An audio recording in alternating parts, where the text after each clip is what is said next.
The morning sun glittered across Lake Serenity like scattered diamonds, and I was sitting on my dock with my golden retriever, Charlie, watching the loons glide across the water. I bought this lakefront property 3 years ago, 27 acres of pristine wilderness, complete with shoreline, forest, and the old boathouse my grandfather built in 1952. This place was my sanctuary, my escape from the corporate world I'd left behind.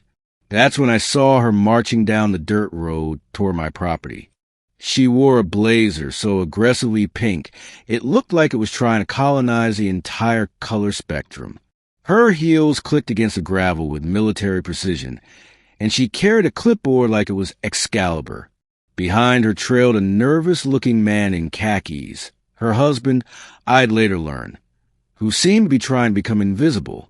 "Excuse me," she called out, her voice sharp enough to cut glass. "Excuse me, sir." I stood up slowly, brushing dirt off my jeans. Charlie's tail stopped wagging, his instincts telling him something unpleasant was approaching. "Can I help you?" I asked, keeping my tone neutral. She stopped at the edge of my dock, eyeing me like I was something she found stuck to her shoe. "I'm Patricia Hendricks, president of the Lake Serenity Homeowners Association. I don't believe we've had the pleasure of meeting. That's because I'm not part of any HOA. I replied evenly. This is private property. Has been since the 1940s. Her smile was thin and dangerous. "I'm afraid you're mistaken. All properties within a half-mile radius of Lake Serenity fall under our jurisdiction. You've been in violation of several ordinances, and I'm here to inform you of the fines you accumulated." I felt my jaw tighten. "Fines." She consulted her clipboard with theatrical precision. "Your dock doesn't meet our aesthetic standards. It should be stained cedar, not weather gray. Your boathouse is an eyesore that violates our historical preservation guidelines. You've been parking your truck in plain view instead of in an enclosed garage. And," she wrinkled her nose, "you have a dog on the property without submitting the proper pet registration forms and fees." I stared at her, genuinely speechless for a moment. "Lady, I don't know what you're talking about. This property has been in my family for generations. There's no HOA on my deed, no covenant, nothing. The HOA was established 18 months ago," Patricia said, her voice dripping with condescension. "All existing properties were automatically enrolled. Your ignorance of the bylaws does exempt you from compliance.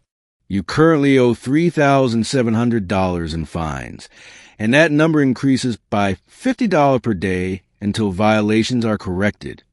Behind her, her husband was staring very intently at his shoes. "Get off my property," I said quietly.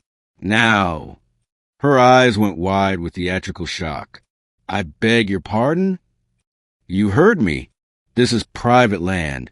You have no authority here, and you're trespassing. Leave." Patricia's face flushed red, clashing spectacularly with her pink blazer. "How dare you speak to me that way? I am trying to maintain property values and community standards, and hostile individuals like you are exactly the problem. If you refuse to comply, I'll have no choice but to take legal action. Do whatever you think you need to do," I said, crossing my arms, "but do it from somewhere else.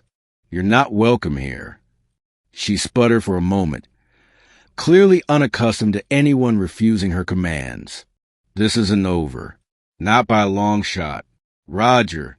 She snapped her fingers at her husband like summoning a dog. "We're leaving, but we'll be back with the police."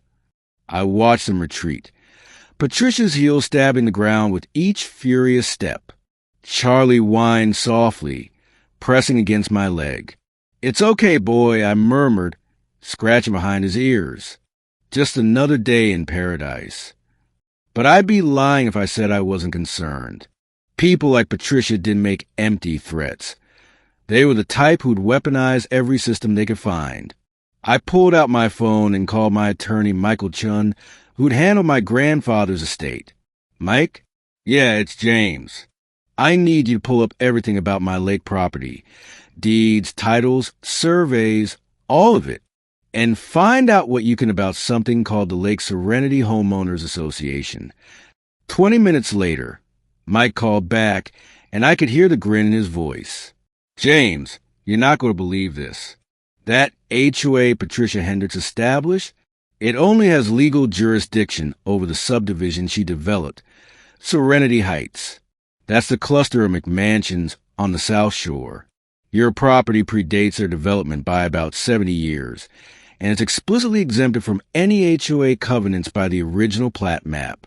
So she has no authority over me whatsoever? None. Zero. Zilch. But here's where it gets interesting. Mike paused for dramatic effect. You know that subdivision she's so proud of? The one she's HOA president of. Yeah. It's built on land that was subdivided and sold by her grandfather in 1998. According to the deed restrictions he put in place, certain easements and rights were retained by the original property owner, meaning you. You technically have access rights to the private road she uses, veto power over certain types of development, and, get this, you actually own the recreational common area where their community clubhouse sits. I felt a slow smile spreading across my face. You're kidding. I never kid about property law, James. Your grandfather was very shrewd. He sold the land but kept the leverage. Patricia's been collecting HOA fees and acting like queen of the lake, not realizing the ground under her fancy clubhouse isn't technically hers. Mike, I love you. Can you draft a letter explaining all this? Something official looking? Already working on it. I'll have it to you by this afternoon. 2 hours later, right on schedule, I heard sirens. A police cruiser pulled up to my property, and out stepped Officer Davis, a decent guy I'd met a few times at the local diner. Behind him, Patricia emerged from her Mercedes like a conquering general, clipboard clutched victoriously. Officer, thank you for responding so quickly, Patricia gushed. This man is in violation of multiple HOA ordinances and has been verbally abusive and threatening when I attempted to address the issues. Officer Davis looked uncomfortable. Ma'am, I'm not really sure what you want to do about HOA violations. He's trespassing on community property. Patricia interrupted. His dock extends into waters that fall under HOA jurisdiction. I walked over calmly, carrying the folder Mike had sent via courier. Officer Davis, good to see you. I think there's been a misunderstanding. I know there has, Davis said wearily. Sir, she claims you're violating HOA rules? She claims I'm part of her HOA. I'm not. I handed him the folder. This documentation shows that my property predates her association, is legally exempt from any HOA covenants, and actually, this is the interesting part, I own the land her clubhouse sits on. Patricia's face went from pink to white to an alarming shade of purple. That's impossible. That's a lie. Officer Davis was flipping through the pages, his eyebrows climbing higher with each one. Ma'am, these are certified copies of deed records and surveys.